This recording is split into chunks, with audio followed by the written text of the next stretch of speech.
gostaria de agradecer a presença de todos, principalmente da banca, que aceitou o convite e se dedicou na leitura e vai contribuir com a avaliação do meu trabalho. Então, muito obrigado a todos. O meu trabalho foi orientado pelo professor Kiev, aqui no Centro de Informática do UFPR, e ele foi realizado dentro do contexto de um projeto de infraestrutura de dados para a mobilidade urbana dentro do INET, Instituto Nacional de Engenharia de Software. Bom, esse é o roteiro da apresentação. Eu vou começar com uma breve introdução, apresentando o contexto de processamento de dados em tempo real, a motivação da nossa pesquisa, os nossos objetivos e a metodologia empregada nesse trabalho. Em seguida, eu vou apresentar dois estudos, um estudo exploratório e um estudo de revisão de literatura cinzenta. E depois vou apresentar o guidelines proposto, que é o principal artefato dessa tese. Também vou apresentar a avaliação do guidelines e, por fim, na conclusão, apresentar as considerações finais, principais contribuições e os futuros desdobramentos desse trabalho. Bom, o contexto principal desse trabalho é o processamento de dados em tempo real. Nos últimos anos, com o avanço de diversas tecnologias, por exemplo, como os dispositivos de IoT, smartphones, tecnologias de rede sem fio, como 5G, e o aumento da interação de usuários com aplicações, houve um aumento muito grande da quantidade de dados em tempo real sendo gerado. E surgiram também a demanda por aplicações de processamento em baixa latência, como, por exemplo, detecção de fraude, que pode ser um exemplo de operador de cartão de crédito, que pode identificar operações suspeitas de uma compra. Geofences, a gente tem um fluxo contínuo de dados oriundos de GPS, que precisam ser processados também com baixa latência, para identificar alguns padrões e eventos. Real-time marketing, que são exemplos de propagandas que elas precisam ser exibidas de acordo com decisões de interações do usuário nos últimos instantes antes da propaganda ser exibida.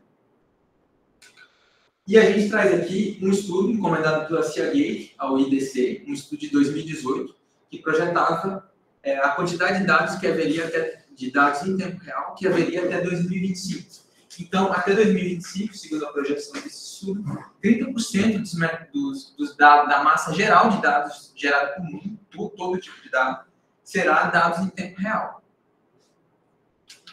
E nesse mesmo estudo, também projeta que haverá mais de 150 bilhões de dispositivos gerando dados, em sua maioria, dados em tempo real. E uma pessoa, em 2025, vai gerar mais de 4.900 interações envolvendo dados. Uma interação a cada 18 segundos. Esse estudo, ele mostra a tendência de aumento da demanda por esse tipo de processamento. E nesse contexto, a gente tem a abordagem de Data Stream Processing. O que seria um Data Stream? Data Stream é um fluxo contínuo de dados, que ele não tem fim, que ele vai chegando numa infraestrutura de processamento, e ele precisa ser processado com baixa latência.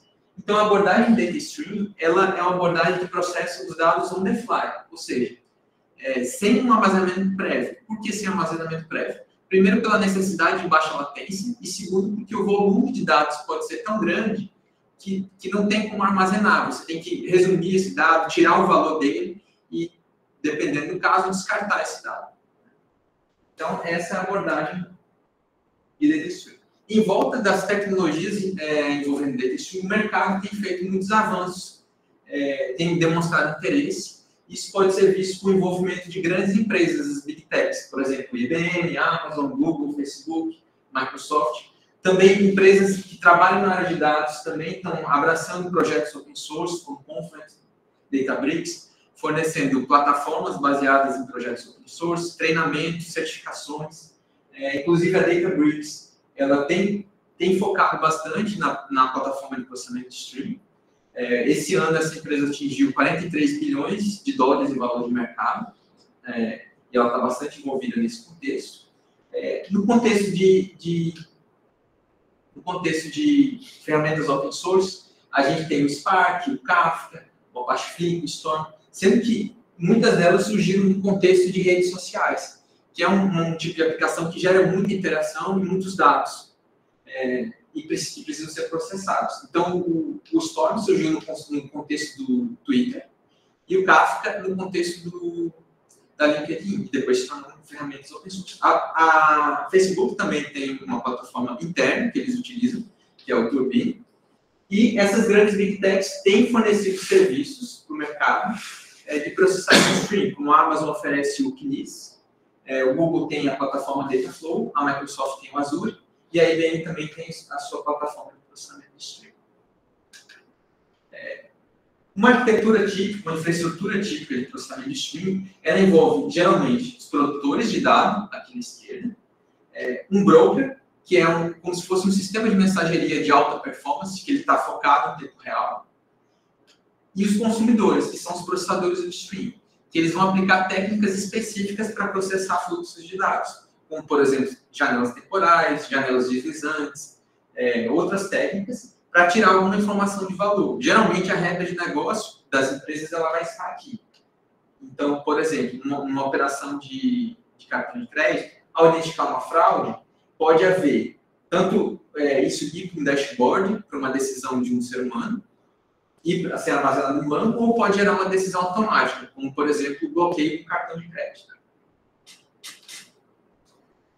E dentro desse contexto, nós avaliamos, começamos a procurar, digamos, áreas para contribuir, e identificamos que existem negócios valiosos de empresa em torno do processamento de streaming. Falhas e baixa qualidade de software nesses contextos podem gerar grandes prejuízos para as empresas, e tem requisitos de tempo real e tolerância a falhas, 24 horas por dia, 7 dias por semana, que trazem a importância do teste para esse contexto. E avaliando esse cenário, nós identificamos que as características do processamento de streaming tornam esse contexto hostil ao desenvolvimento de teste. Ou seja, uma infraestrutura complexa e distribuída, operações concorrentes e distribuídas ao mesmo tempo, traz problemas como não determinismo, restrições muito fortes de tempo real, questões temporais como atraso de mensagens, latência, ordem de mensagens, e os 3 vezes de Big Data, volume, velocidade e variedade de dados. Aqui a gente se concentra principalmente nos que trazem mais dificuldade, que é o volume e a velocidade dos dados, a intensidade com que eles vão chegando.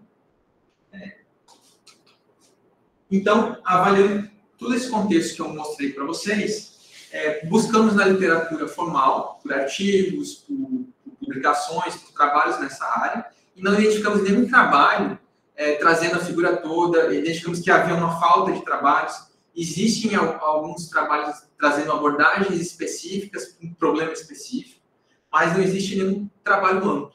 E na literatura informal, manuais, livros, produzidos pela indústria, a gente também não encontrou nenhum tipo de documentação abarcando toda a área. Então, a gente tinha uma falta de material nessa área. E, para contribuir com essa área, nós pensamos que, já que há um movimento forte do mercado em torno disso, a gente consegue perceber a quantidade de ferramentas surgindo, a movimentação em torno das ferramentas open source, certificações, treinamentos. Então, é uma área que ela está acontecendo alguma coisa ali, e a gente precisa saber o que está acontecendo ali. E aí, a nossa proposta é fazer um estudo para reunir essas informações, conhecimento e experiência prática de mercado, para produzir uma documentação que abarcasse, digamos, orientações para a área de testes no contexto de Data Stream Processing. E com isso nós temos o objetivo principal da tese, que é elaborar um guidelines com uma colaboração de praticantes para entender os aspectos relevantes para a indústria nessa área. Então, a nossa primeira questão de pesquisa é saber como os praticantes lidam com testes, praticantes, a indústria lidam com testes nessa área. E depois, com o desdobramento da construção do guidelines, entender a percepção dos profissionais da área sobre a aplicabilidade e a utilidade desse guidelines no contexto industrial. A metodologia empregada para esse trabalho, metodologia de pesquisa, ela é composta por 4 etapas principais. A etapa 1 e 2, elas atacam a questão de pesquisa número 1, que é buscar entender como é que a indústria está lidando com testes e processamento de streaming. Na etapa 1, foi realizado um estudo exploratório, que buscava entender o estado da arte nessa área, buscava entender quais eram os principais desafios, as principais questões, as principais dificuldades, algumas ferramentas, encontrar algumas direções de pesquisa para um trabalho mais profundo, que foi o trabalho realizado na etapa 2, que foi o trabalho de revisão de literatura cinzenta.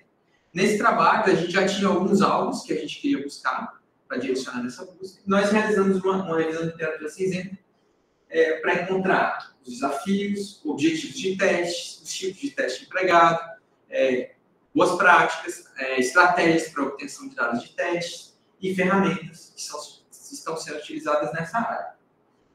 Essas duas etapas, elas subsidiam informações para a construção desse documento que a gente objetiva, que é o Guidelines. Então, reunindo todos esses dados e comparando com contribuições que existem na literatura acadêmica, nós juntamos isso e construímos, organizamos de forma coesa a fim de criar um Guidelines, que será avaliado na etapa 4, que busca responder a questão de pesquisa número 2, que é saber a percepção dos profissionais da área sobre Guidelines, no qual empregamos grupo focal e uma survey. O resultado dessa etapa é uma versão aprimorada do Guidelines. Com os feedbacks coletados, a gente modifica o Guidelines para ele ficar mais próximo do que os praticantes consideram como útil. Bom, o primeiro estudo, o Step 1, é o estudo exploratório. Aqui eu trago, a gente recebeu nos questionários 101 respostas, e aqui eu trago um exemplo da grande variedade de perfis que a gente atingiu. Então, aqui são as nacionalidades, são mais de 30 nacionalidades que responderam no questionário. Então, a gente pode ver que conseguimos atingir vários perfis. E aqui a gente tem a quantidade de experiência profissional que os participantes têm na área geral, em azul, em geral, em TI, e em vermelho, especificamente em processamento de stream. A gente pode ver que a experiência geral em TI não tem nenhuma concentração específica de anos, enquanto há uma concentração bastante grande na experiência específica em processamento de stream. A maioria, quase 90%, tem menos de 10 anos de experiência, e a gente pode dizer que 70% dos participantes, 65% dos participantes, têm menos de 4 anos de experiência na área de processamento de stream. Isso pode indicar que essa é uma área em expansão nos últimos anos. E outro dado que chama atenção é o nível de estudo dos participantes do questionário. Nós tivemos 20 doutores e 48 mestres entre os 100 participantes. Já nas entrevistas, nós realizamos 12 entrevistas. Também tivemos 5 doutores e mestres participando. E na experiência em TI e Netflix próximos, tivemos um comportamento bastante parecido. Embora tenha muita gente com experiência, mais de 10, 15, 20 anos de experiência, a maioria dos participantes concentra experiência em abaixo de 4, os 11 participantes. Apenas um tem 10 anos de experiência na área. Também obtivemos setores variados em empresas que eles trabalham, setores financeiros como corretoras, bancos tradicionais, bancos online, aplicativos de entrega de comida, e-commerces, consultorias na área de TI, empresas que propõem soluções na área de Data Science, uma startup na área de Smart Cities, e também tem uma variação bastante grande nos tipos, no tamanho das empresas em que eles trabalham. Então, tem empresas com mais de 5 mil funcionários na área de TI e startups com 8, com 10 funcionários na área de TI. Também ressaltamos aqui a relevância das empresas em que os participantes trabalham, tanto no questionário quanto na entrevista. Então, apareceram várias empresas listadas no Fortune 500, companhias envolvidas na construção de ferramentas open source para processamento de stream e consultorias relevantes na área de TI, populares conhecidas consultorias. Aqui eu trago um exemplo de informação coletada na entrevista. Aqui tem um participante informando das dificuldades em realizar um teste em ponta a ponta, devido à grande quantidade de microserviços que precisam ser levantados para realizar esse teste. E o método de análise foi Ground Theory, com triangulação de dados das duas fontes. Ground Theory ela se baseia em você começar a pesquisa não com um objetivo muito fechado do que você quer encontrar. Você está aberto a descobrir coisas durante a etapa de análise de dados. Descobrir alguns achados que você não espera. Então, isso é muito bom para você pesquisar uma área que ela é emergente, que ela é nova, que o conhecimento não está consolidado. E os principais resultados são: nós mapeamos o estado da arte, encontramos alguns desafios, identificamos a importância de realizar testes realistas, testes de sistema realistas nessa área, confirmamos algumas expectativas nossas de que é uma área que traz desafios para testes e que o teste ele é relevante para a indústria, né? Eles consideram isso uma parte importante. Identificamos também algumas direções de pesquisa para o próximo trabalho, como, por exemplo, pesquisar mais sobre tolerância a falhas, estratégias para obtenção de dados de testes e ferramentas. E identificamos que existe um gap realmente entre indústria e academia, ao perceber que não existe documentação, né, confirmado com os participantes, que não existe documentação abrangente na área, né, falta documentação de treinamento, então o aprendizado é muito na prática, no dia a dia, não tem um lugar para você ir pesquisar alguma coisa e entender como fazer esses testes, né? Isso reforça a importância dos nossos guidelines. No passo 2, a revisão de literatura cinzenta, ela focou naquela literatura produzida por profissionais, que está publicada online, na web. Então, pode ser desde um post de um blog técnico de uma empresa, um arquiteto que construiu uma solução de teste, ele vai lá no blog da empresa e publica lá a solução, descreve algumas as informações, white papers produzidos por empresas, discussões em listas de e-mail, documentação de ferramentas, repositórios de código, sites de perguntas e respostas que os desenvolvedores costumam utilizar para interagir. E por que a gente decidiu utilizar a literatura cinza? Porque não havia literatura formal suficiente para fazer uma revisão abrangente. Ela traz alguns pontos, traz algumas soluções, mas ela não cobre toda a área. E porque esse método de revisão de literatura cinzenta ele é apropriado para a gente identificar conhecimento e experiência prática em assuntos emergentes da indústria. Então, ele tem essa flexibilidade. Aqui eu trago uma figura ilustrando a metodologia empregada na revisão de literatura cinza. Ela é uma metodologia que é similar a uma revisão de literatura comum. Ela tem várias etapas. Ela é uma metodologia bastante robusta, né? A gente contou com a participação do Fernando Kenji, que na época fazia doutorado nessa área, que ele ajudou a gente a empregar o método da forma correta, né? De forma bastante rígida. Ela tem várias etapas de conferência, piloto, tem pareamento, para dar mais robustez aos resultados obtidos.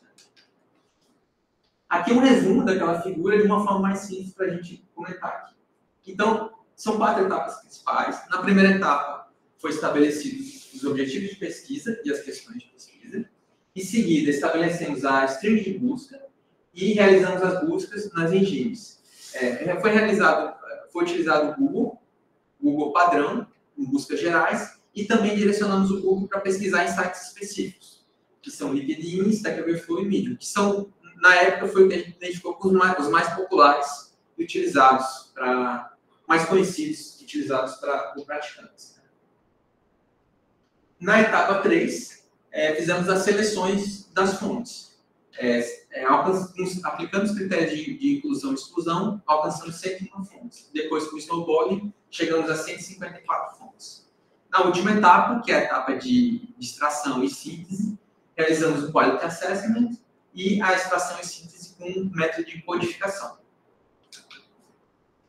Aqui eu trago um exemplo de informação extraída da literatura cinza.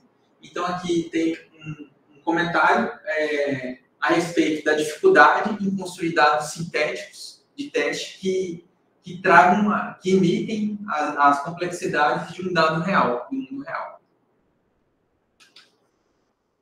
Nós buscamos responder 5 questões de pesquisa que são derivadas da questão de pesquisa número 1, que é buscar entender como que a indústria está lidando com testes nessa área.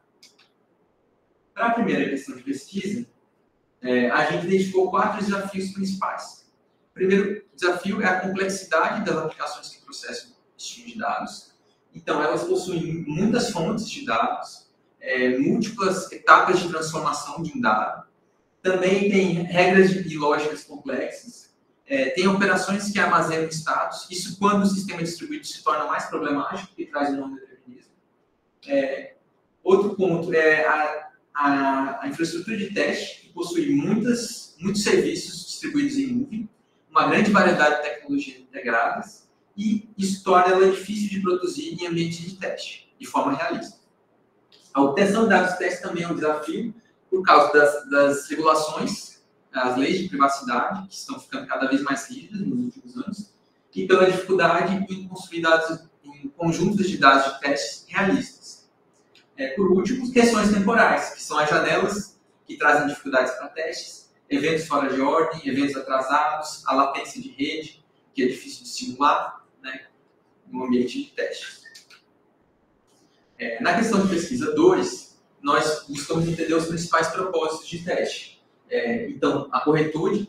Então, existem variações conforme o sistema. Tem sistemas que querem uma resposta exata, tem outros sistemas que aceitam variações na corretude. Performance é um dos principais objetivos de teste. Saber a capacidade da sua infraestrutura, quantos recursos ela utiliza, se ela consegue atender os requisitos de tempo para aquele negócio. Confiabilidade, os testes de tolerância à falha, capacidade de recuperação de desastres, degradação de performance, questões de mantenibilidade, um teste de regressão, a capacidade de modificar o seu sistema sem introduzir novos erros. E na questão de pesquisa número 3, nós identificamos as principais técnicas de teste empregadas nesse contexto. A gente pode ver que tem técnicas de teste bastante conhecidas, né? Então, a gente procurou ver ela sobre a ótica do processamento de stream. Então, o que tem de diferente no teste unitário? Tem um relógio que precisa ser considerado um teste unitário. O que tem de diferente no teste de performance no processamento de stream? Trouxemos alguns testes não tão comuns, como teste de caos, teste de contratos, teste diferencial. Então, a gente buscou analisar sobre a ótica do processamento de stream. Sobre as fontes de dados identificadas fontes de dados para testes que nós identificamos, há 4 fontes principais. Dados históricos, que são dados extraídos de uma aplicação de produção. Dados sintéticos, que são dados totalmente gerados do zero. Dados semi-sintéticos, que eles podem ser gerados com geradores, mas eles podem usar como base dados reais através de técnicas de machine learning, mutação, ou customização de manuais.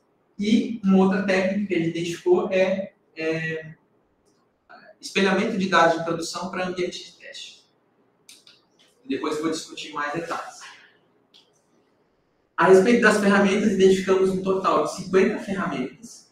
Nós categorizamos em quatro categorias principais: utilitários de testes, ferramentas para automação de infraestrutura, ferramentas para geração de dados e ferramentas para lidar com questões de tempo em ambiente de teste.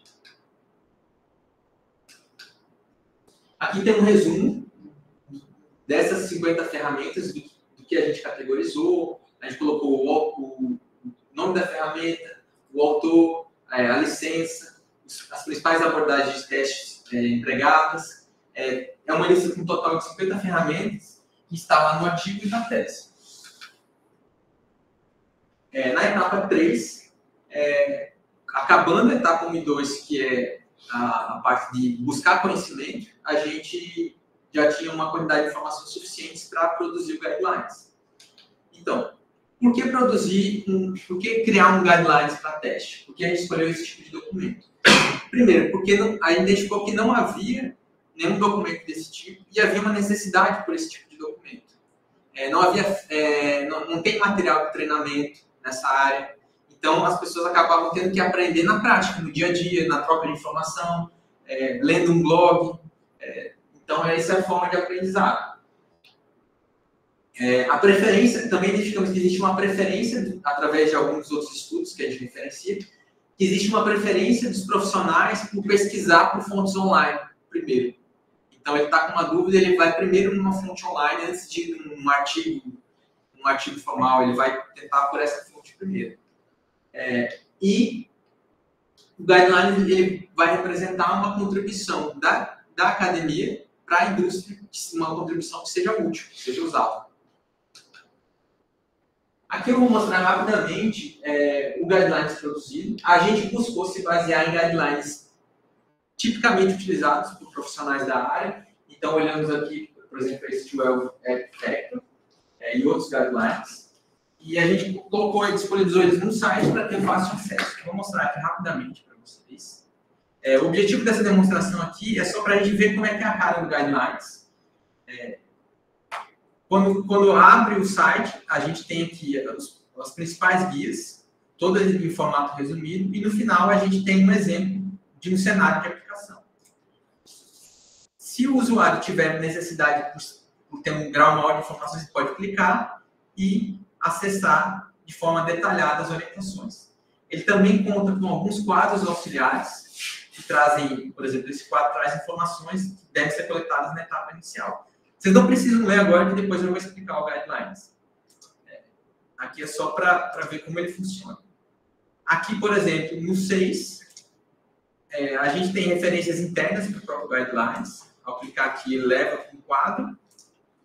E também tem informações detalhadas sobre um determinado conceito. Então, o próprio Base Test tem uma explicação sobre esse conceito para um praticante que queira saber mais sobre isso. Também traz algumas referências acadêmicas sobre esse assunto na área de processamento de streaming. E no final aqui ele tem o cenário, o exemplo de aplicação, que passa por cada guidelines. É um exemplo de aplicação de aluguel de patinetes elétricos. Então, voltando para a apresentação, não sei se voltou aí já. Além desse modelo web, que é bastante detalhado, a gente também produziu uma versão em cheat sheet, que é como se fosse um mapa mental, que é um formato muito popular entre profissionais, é distribuído em LinkedIn, em redes sociais, é um formato muito popular. É um tipo de referência rápida, fácil de distribuir em redes sociais, e é um documento introdutório que pode engajar o leitor para buscar o guidelines na versão completa e depois engajar ele, de repente, na literatura formal. Ele está disponibilizado aqui nesse link.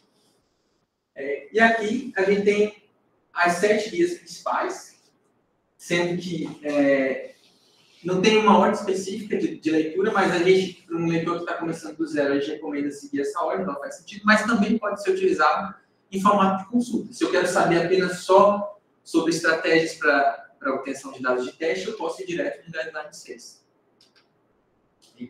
Eu vou passar rapidamente aqui por cada um, explicando a ideia geral deles.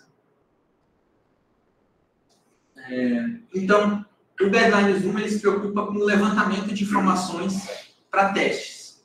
Então, na etapa inicial do projeto, a gente tem que saber quais informações são relevantes para os testes que a gente precisa levantar. Então, aqui traz algumas ideias, alguns modelos para serem utilizados.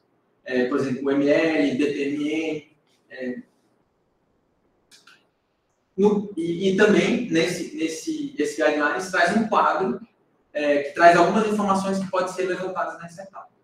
O Guideline 2 ele se preocupa com os objetivos de teste. Ele traz ali algumas recomendações sobre engajar stakeholders nesse processo e traz um questionário com uma série de aspectos que devem ser discutidos sobre a necessidade de corretude, acurácia, requisitos de tempo, qual a capacidade máxima de processamento que esse sistema deve aumentar, para serem discutidos, para saber o grau de importância de cada um na hora de elaborar o projeto de testes. No Guideline 3, ele traz recomendações a respeito dos recursos humanos. Então, quais as habilidades? Aqui está bem resumido, obviamente, no Guideline está mais detalhado as habilidades. Quais as habilidades necessárias, treinamento, carga de trabalho e conhecimento específico na área de domínio da aplicação. Então, se é uma aplicação no contexto bancário, seria interessante saber algumas regras de negócio daquele contexto. Né? No Guidelines 4, ele se preocupa com a alocação de tempo. Então, o tempo ele pode ser tanto tempo para você desenvolver um teste mais complexo, quanto tempo para executar. Em alguns casos, aplicações mais complexas, elas envolvem vários times de desenvolvimento e times externos. Então, esses testes precisam ser agendados com antecedência. Precisa combinar com o time de infraestrutura para levantar os containers, para reservar máquinas para esse teste. Isso depende muito do porte da aplicação, obviamente. A aplicação de grande porte vai ter essa necessidade mais forte. O Guideline 5, ele traz recomendações sobre planejamento financeiro. Então, a gente identificou que em processamento de streaming existe a questão do custo da nuvem. Né? Quanto maior for a tua aplicação, quanto mais longos forem os testes de carga principalmente, mais nuvem você vai consumir. E aí identificou que se não houver um planejamento sobre o uso racional e planejado desses recursos de nuvem, o orçamento pode estourar. Pode haver necessidade de reduzir o uso por causa de um uso excessivo no momento errado, ou uso descontrolado. No Guideline 6, a gente traz recomendações a respeito das estratégias para obtenção de dados de teste. Trazemos as vantagens e desvantagens de cada estratégia, observações específicas, algumas técnicas para obter dados de teste quando você não tem nenhuma fonte de dados disponível. E trazemos um quadro auxiliar a respeito da qualidade dos dados, características de qualidade de dados. Outro quadro auxiliar para tratar de dados históricos. Então, atenções que a gente deve ter no uso de dados históricos, questão de privacidade, oráculo de testes. Também trouxemos um quadro a respeito do espelhamento de dados de produção. Essa é aquela técnica que duplica o stream para o ambiente de testes. E lá a gente tem, por exemplo, executa os testes, tem a questão de privacidade, que é legal esse caso, porque a gente identificou isso no estudo exploratório, identificamos na literatura cinzenta que existem técnicas, ao ler um blog técnico lá do Alibaba, eles explicam que eles usam essa técnica e eles têm um mecanismo para garantir a privacidade desses dados no ambiente de teste, pegando só alguns resultados do teste, sem afetar a segurança dos dados. Dados sintéticos, então trouxemos algumas técnicas de geração de dados sintéticos, inteligência artificial, propriedades estatísticas, property-based tests, e dados sintéticos, técnicas de mutação, machine learning e customizações manuais. No Guideline 7, nós nos preocupamos com questões específicas do processamento de stream, por exemplo, questões temporais, não determinismo, tolerância a falhas, e trouxemos recomendações para cada uma delas. Então, aqui nas questões temporais, por exemplo, a simulação do relógio, mecanismos de checkpoints, teste de operações assíncronas. No não determinismo, trouxemos como se constrói oráculos de teste em sistemas não determinísticos, causa engineering aplicado nessa área, deterministic replay. E na tolerância a falhas, trouxemos diversas abordagens de tolerância a falhas, algumas ferramentas, teste de compatibilidade de contratos, ferramentas empregadas na área, estratégias para prevenção de perda de dados. E com isso a gente encerra a apresentação de guidelines. Rapidinho, qual que é o tempo que eu tenho? Que eu uso 30 minutos. Volta. Está com quantos minutos? 35. Na etapa 4, a gente avaliou esses guidelines que a gente propôs. Criamos 3 questões de pesquisa derivadas da questão de pesquisa número 1, que é saber a percepção dos profissionais da área sobre o guidelines. Então, saber quais são os pontos fortes, os pontos fracos e áreas de melhoria. Qual é a percepção sobre a aplicabilidade desse guideline no contexto industrial.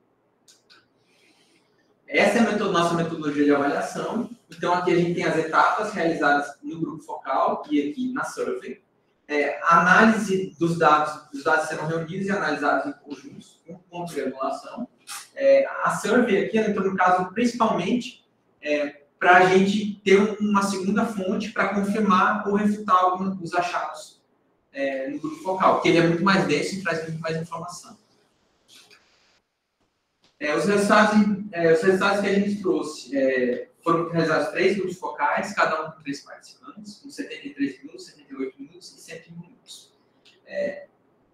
Como é que foi conduzido esse grupo focal? A gente entregou o guidelines primeiro para os participantes e demos 48 horas para eles lerem esses guidelines e depois,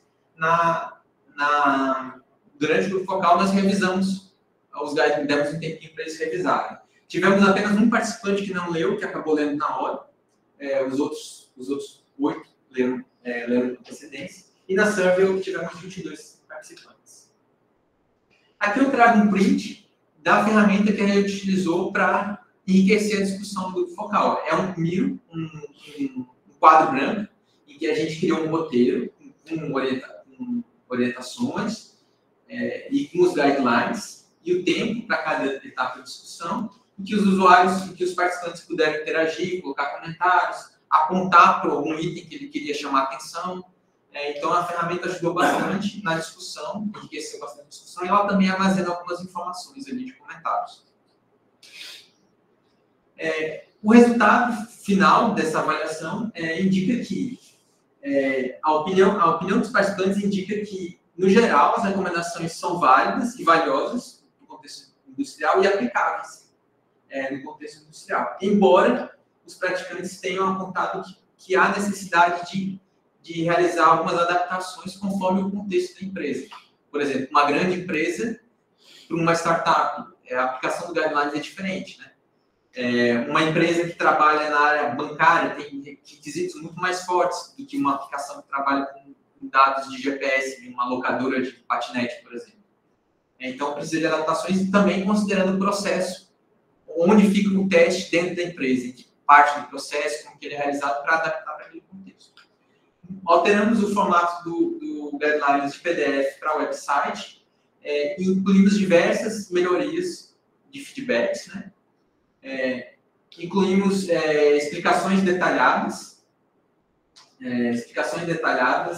sobre por que aqueles itens estão ali e um exemplo simulando a aplicação do Guidelines. Também houveram opiniões divergentes sobre o nível de detalhe que o Guidelines deveria ter. Alguns participantes disseram, não, tem muita coisa, muita informação, muito denso.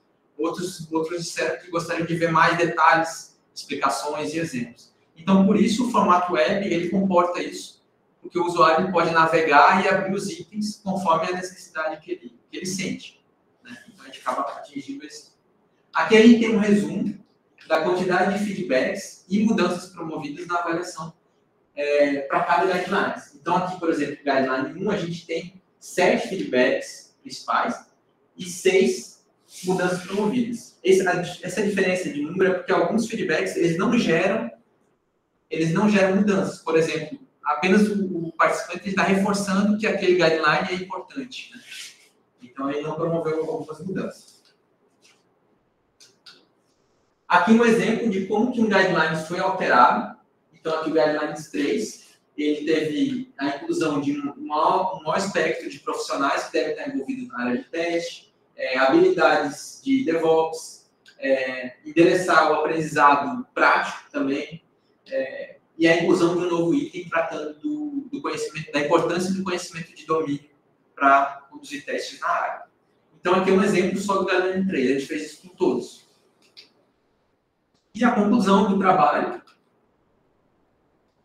Primeiro, revisando aqui a nossa metodologia, nós pesquisamos em fontes primárias, principalmente. Então, mais de 12 entrevistados na primeira etapa, 576 minutos de entrevista, transcrição e dados para a gente analisar, 100 questionários aplicados. Esse questionário é bastante longo, tinha mais de 20 ou 30 perguntas. A revisão de literatura cinzenta, que foi bastante densa, 154 fontes analisadas. Depois, avaliamos com fontes primárias, novamente, 9 participantes, 252 minutos de grupo focal, que é um pouco diferente de uma entrevista individual, que tem uma discussão que traz alguns detalhes a mais, traz um confrontamento, né? E mais 22 respostas da survey. Então, com considerações finais, nós construímos os nossos guidelines baseados em conhecimentos dos praticantes e avaliados pelos praticantes, e também complementamos com avanços que a academia vem desenvolvendo na área. E promovemos uma aproximação, uma pesquisa de aproximação entre indústria e academia, que é uma questão que está muito em discussão, principalmente na área de engenharia de software, de realizar trabalhos mais alinhados com necessidades da indústria. Então, esse trabalho ele vem nessa onda de trabalhos nessa área. Recebemos um feedback positivo dos participantes em relação a isso. Eles acharam bastante interessante serem ouvidos, ter pesquisas sendo feitas mirando problemas que estão latentes na indústria em assuntos emergentes. Então, isso foi esse feedback positivo. E as principais contribuições de trabalho são o Guidelines, que foi entregue à comunidade, a consolidação do conhecimento prático. Então, publicamos 2 artigos, um no ESEM e outro num journal. Principalmente a revisão de literatura cinzenta, ela é bastante grande, tem muita informação, é bastante denso. Acho que deu mais de 50 páginas. E eles estão disponíveis para consulta como um lugar de informação consolidada. Inclusive, eles aparecem, quando pesquisar no Google Testing Testing, eles aparecem lá na primeira página de busca. O uso também representa um uso de caso de metodologias para investigar assuntos emergentes na indústria. Então, usamos diversas metodologias, como entrevistas, os questionários, a revisão de literatura cinzenta, o grupo focal. Então, a gente tem um exemplo positivo do emprego e de sucesso no emprego dessas metodologias para esse propósito. E como trabalhos futuros, indicamos aqui 4 possibilidades de desdobramento desse trabalho. Primeiro, um estudo de caso prático, uma aplicação de mundo real, de guidelines, para, de repente, promover mais melhorias, né, um aspecto mais prático. A investigação do impacto de decisões arquiteturais em testes, neste contexto. Por quê? Existem diversas arquiteturas para processamento de stream. Existem arquiteturas focadas em confiabilidade, em não perder os dados. Existem arquiteturas que focam na performance. Então, essas arquiteturas são diferentes, elas têm partes diferentes. Isso pode facilitar ou dificultar ou trazer desafios para o teste. Questões de privacidade, que é um assunto muito importante hoje em dia. Então, aquela questão de como eu tentar utilizar dados reais em testes, mantendo a privacidade, é algo que merece investigações. E o uso de técnicas de IA para gerar dados sintéticos mais relevantes para os testes. É algo que também pode ser investigado nessa área de processamento de stream de dados. Com isso, eu finalizo a minha apresentação da tese e agora eu estou aberto a perguntas da banca. E agradeço a atenção de todo mundo. Obrigado, Alexandre.